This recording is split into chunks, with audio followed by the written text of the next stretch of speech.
देखिए, इस वीडियो में हम एसएससी सीजीएल एग्ज़ाम के लिए मैथ्स की कंप्लीट स्ट्रेटजी के बारे में बात करने वाले हैं और स्ट्रेटजी को लेकर आपने जो कुछ क्वेश्चंस पूछे हैं उन सभी को इस वीडियो में हम लास्ट में डिस्कस करेंगे एक-एक करके। और देखिए, जो भी पॉइंट मैं इस वीडियो में डिस्कस करूँगा वो अपने खुद के पर्सनल एक्सपीरियंस के आधार पर होंगे।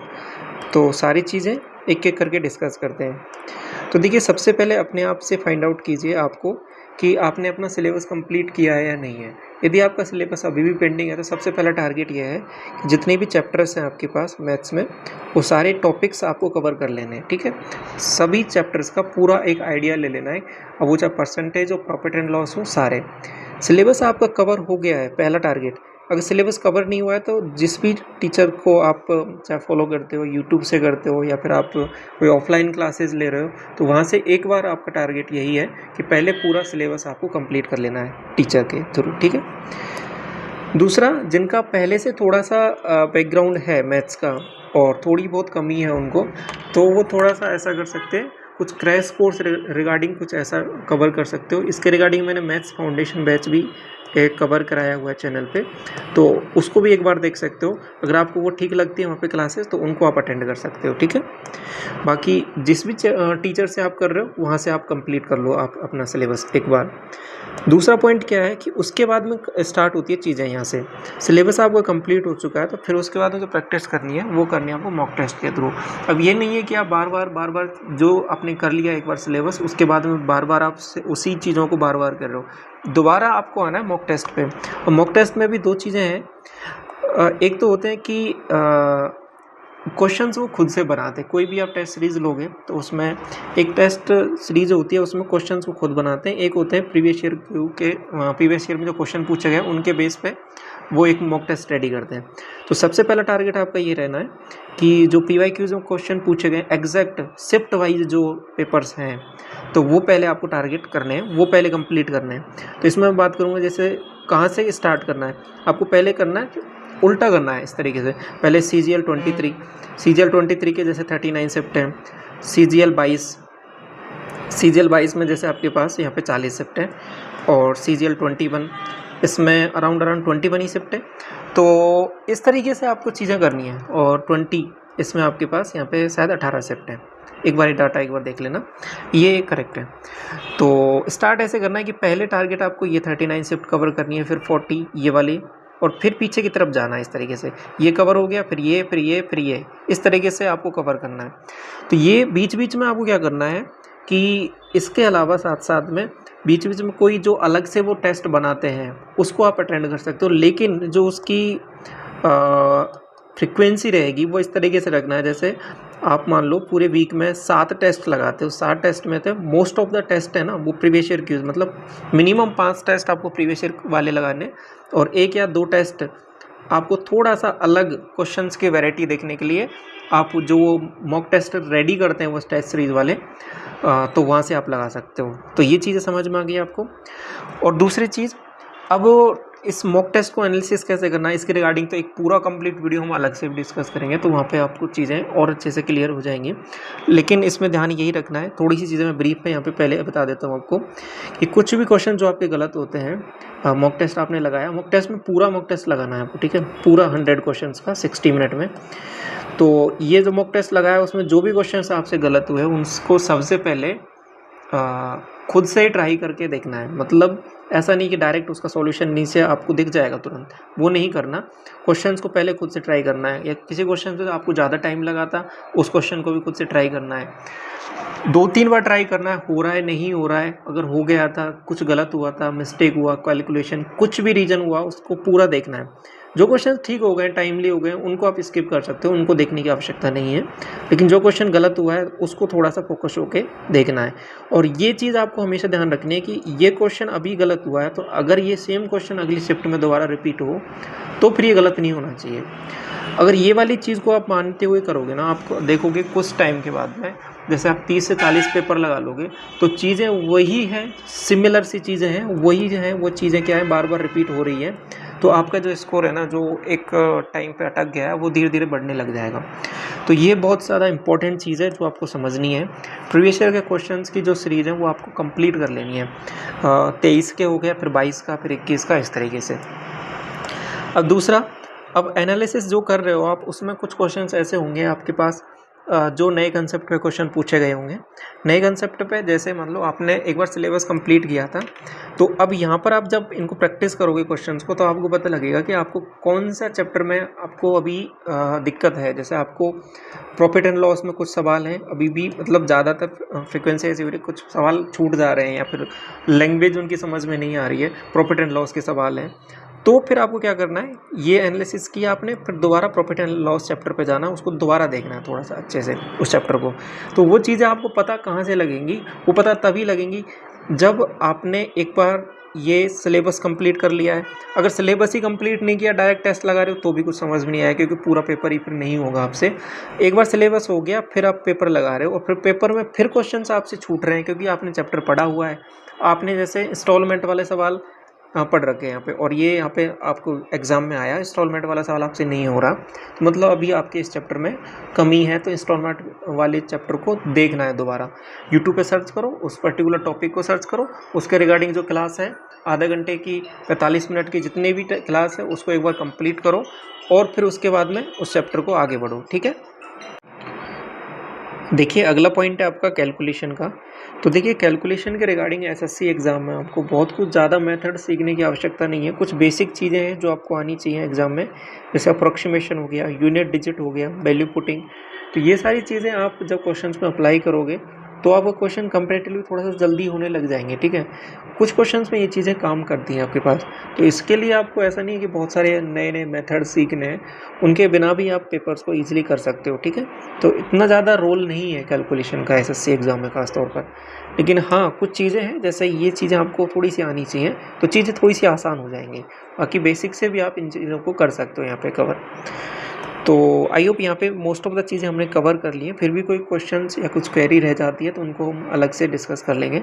मॉक टेस्ट रिलेटेड जो है आपके कुछ क्वेश्चन कैसे अटेम्प्ट करना है मैथ सेक्शन को, तो वो हम एक सेपरेट वीडियो अलग से डिस्कस कर लेंगे, उसमें और डिटेल से इसको डिस्कस कर लेंगे। ठीक है, अब एक एक करके कुछ क्वेश्चंस थे आपके, उनको ले लेते हैं कि क्वेश्चंस की लैंग्वेज कभी कभी परेशान करती है और स्कोर स्टक हो चुका है, और किसी किसी क्वेश्चन को देखकर पैनिक फील हो जाता है मॉक टेस्ट और रियल एग्ज़ाम में।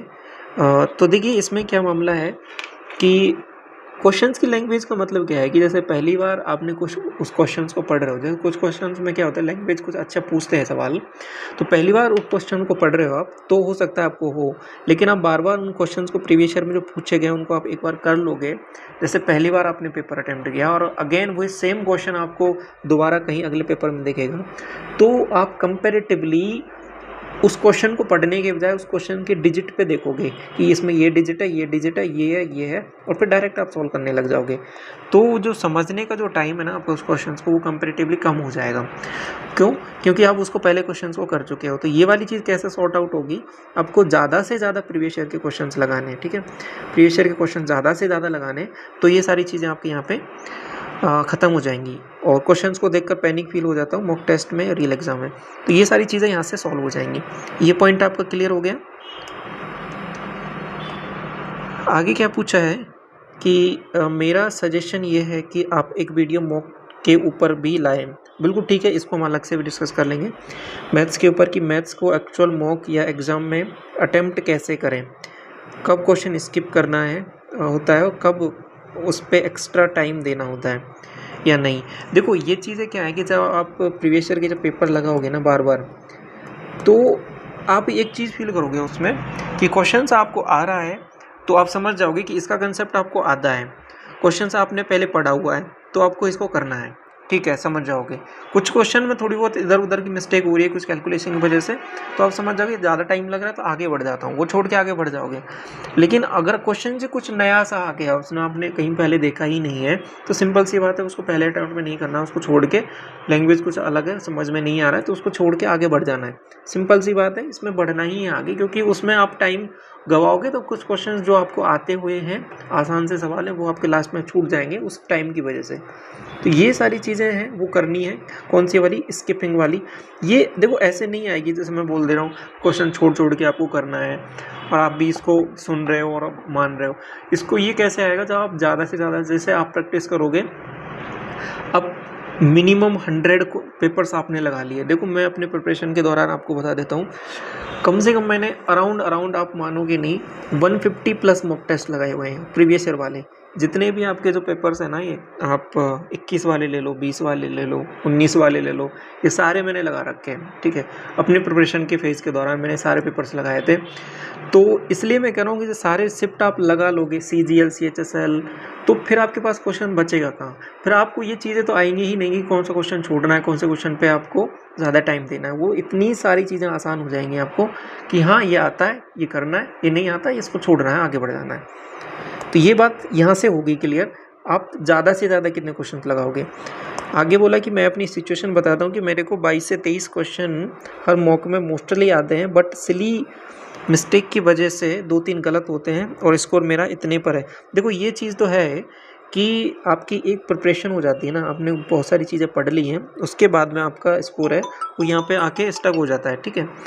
तो इसके लिए आपको क्या करना है, एक सेकेंड, हाँ, तो इसके लिए आपको क्या करना है कि आप जब प्रैक्टिस करोगे ना, तो उसमें कुछ क्वेश्चंस आपके जो नए आ रहे हैं ना, उनको क्या करो, एक कॉपी बनाओ अलग से, ठीक है। उन नए क्वेश्चंस को आप एक उसमें नोट डाउन करो। नए क्वेश्चंस को इन द सेंस ऐसा नहीं कि आप कॉपी कोई पूरा भर दो, ठीक है।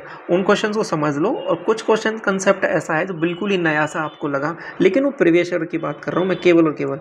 अगर PYQs में वो पूछा गया है, आपके एग्जाम में वो क्वेश्चन पूछा गया है, और कुछ ऐसा कंसेप्ट है कि हाँ यार ये कुछ अलग सा था और ये दोबारा आ सकता है, तो उसको नोट डाउन कर लो अपनी कॉपी में।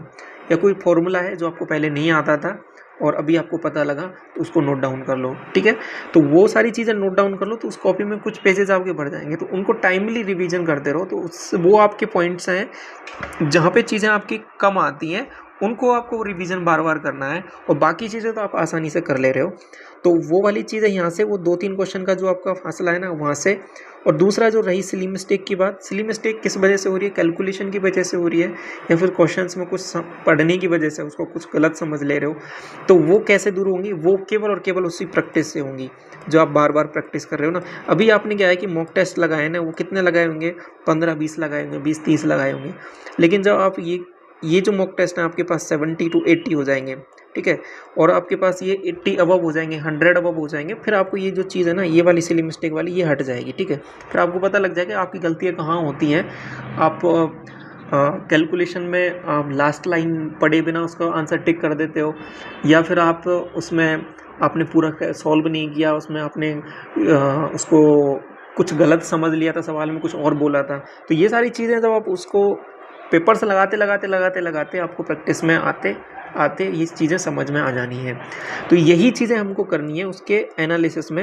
एनालिसिस का पार्ट यही रहेगा आपका कि जब उसको देख रहे हो पेपर का, जब कंप्लीट हो गया, 1 घंटे का आपका पेपर हो गया, फिर उसके बाद में उन सेक्शंस को देखो कि कहाँ पे आपकी कमी रही थी, और उन क्वेश्चंस में क्या क्या गलतियाँ रही हैं, क्या क्या हुई हैं। अगर ये सेम क्वेश्चन अगर दोबारा रिपीट हो, तो वो मेरे को गलत नहीं होना चाहिए। ये इंटेंशन से आपको करोगे तो ये सारी चीज़ें आपकी सॉल्व हो जाएंगी, कोई परेशानी नहीं आने वाली इसमें, ठीक है। तो ओवरऑल चीज़ें हैं तो वो ये हैं, ठीक है। और इस पॉइंट में रिगार्डिंग और भी कुछ आपको थोड़ा सा डिटेल में जाना है, तो मैं इसको एक मॉक टेस्ट वाली जो आएगी उसमें मैं डिस्कस कर लूँगा। लेकिन आपको ब्रीफ आइडिया यहाँ पर लग गया होगा कि मैं आपको बताना क्या चाह रहा हूँ। जो है वो कमी कहाँ पर है, अभी प्रीवियस ईयर क्वेश्चंस की प्रैक्टिस की कमी है। तो ओवरऑल समराइज में इसको करूँगा यहाँ पे कि देखो प्रीवियस ईयर की प्रैक्टिस कहाँ से करनी है। और प्रीवियस ईयर की प्रैक्टिस के देखो 2 तरीके हैं। एक तो इसको मॉक टेस्ट के फॉर्म में करना है। पहला तरीका, सबसे बेस्ट तरीका तो यही है कि मॉक के फॉर्म में करो। कोई भी टेस्ट सीरीज जो ले रखी है उसमें प्रीवियस ईयर का क्वेश्चन खोला आपने पूरा पेपर और उसको मॉक टेस्ट लगाया पूरा और सॉल्व किया। दूसरा तरीका रहता है कि कोई आपके पास बुक है, ठीक है, बुक में प्रीवियस ईयर के क्वेश्चन दे रखे तो वहाँ से कर सकते हो। लेकिन सबसे बेस्ट तरीका ये रहता है, इसमें आपको टाइम का भी बाउंडेशन रहता है कि इतने टाइम में मुझे इसको 25 क्वेश्चन करने हैं और ये पूरा पेपर करना है। तो ये वाला तरीका अपनाना है, ठीक है, मॉक टेस्ट वाला, और पूरे क्वेश्चंस कर लेने हैं। और बीच बीच में कभी कभी छोटा मोटा टाइम मिल रहा है तो उसमें ये वाले क्वेश्चंस आप देख सकते हो यहाँ से, लेकिन ज़्यादा फोकस इस वाले पोर्शन पे करना है। और ये करते करते पूरे पेपर्स आपको हैं वो बार बार रिपीट करके लगा लेने हैं। 23 से स्टार्ट करना है, 23 का, 22 का, 21 का, इस तरीके से। पहले CGL एग्जाम को टारगेट करना है, CGL के कंप्लीट हो जाते हैं फिर CHSL पे जाना है। और बीच बीच में ऐसा कर सकते हो, देखो CGL 23 और 22 है ना, इसमें क्वेश्चंस थोड़े से आप कहोगे कि एक टाइप के क्वेश्चंस कुछ पूछे गए हैं। कुछ शिफ्टों में कुछ सवाल अच्छे भी हैं, ठीक है, तो ये देखो सारे सॉल्यूशन मैंने आपको चैनल पे सॉल्यूशन करा रखे हैं इनके। तो ये पूरे 39 शिफ्ट, ये पूरे 40 शिफ्ट, इसके पूरे 21 शिफ्ट, ये सारी चीज़ें अवेलेबल हैं। आप प्लेलिस्ट में जाओगे सेक्शन में, तुम्हारे सारे सॉल्यूशन मिल जाएंगे आपको सभी मेथड से। तो वो आप वहाँ से देख लोगे उनके सॉल्यूशन। तो करने इस तरीके से ही हैं आपको। अब जैसे आप पेपर लगा लो 23 का, तो बीच बीच में आप क्या करो कि एक 21 और 20 ये वाले कुछ पेपर्स है ना, 21 में और 20 में कुछ अच्छे क्वेश्चंस पूछे थे इसमें। तो बीच बीच में जैसे 4-5 पेपर आपके इसने लगा लिए, फिर आपका एक माइंडसेट सा बन जाता है, फिर आपका एक स्कोर सेम सा आने लगता है। फिर बीच बीच में एक पेपर इसका लगा लिया करो 21 का, या फिर 20 का लगा लिया करो। फिर दोबारा 4-5 पेपर इसके लगा लिए, फिर दोबारा एक 21 या 20 का लगा लिया, क्योंकि इसके पेपर्स कम हैं, जल्दी हो जाएंगे। इसके पेपर्स थोड़े से ज़्यादा हैं, डबल हैं, तो इसमें टाइम लगेगा। तो इसके ज़्यादा पेपर, इसके कम, मिक्स करके इस तरीके से लगाना है, क्योंकि एक तरीके का माइंडसेट ना बने। क्योंकि एग्जाम में कोई ज़रूरी नहीं है कि आप जैसा आप पेपर लगा के जा रहे हो वैसा ही है। कभी टफ आ जाए पेपर, कभी ईजी आ जाए, तो दोनों तरीके की चीज़ें चलती रहेंगी। क्योंकि ये जो पेपर्स हैं ना 21 वाले 20 वाले, थोड़े से क्वेश्चन अच्छे थे इनमें पूछे गए थे। तो ये ओवरऑल चीज़ें आपको समझ में आई यहाँ पे कैसे करना है आपको, ठीक है। फिर भी और कोई क्वेरी आप कमेंट सेक्शन में आप पूछ लेना। टेलीग्राम चैनल है, वहाँ पे अलग से भी DM करके आप पूछ सकते हो। तो वो सारी चीज़ें हम कवर कर लेंगे। आई होप सारे पॉइंट्स यहाँ पे कवर हुए। तो इस वीडियो को यहीं तक रखते हैं। Thank you so much.